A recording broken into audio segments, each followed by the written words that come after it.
Поредицата "Истории за заека" е тетралогия от Джон Апдайк и едно от най-важните произведения на американската литература.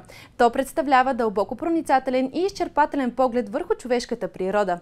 Книгите проследяват живота на Хари Екстръм, известен още като Заека, от ранната му младост до напреднала възраст. Първият роман "Заеко, бягай" е публикуван през 1960 година и е спечелил наградата Пулицър. Останалите три романа в поредицата са "Заека се завръща", "Заека богат" и "Заека се укроти".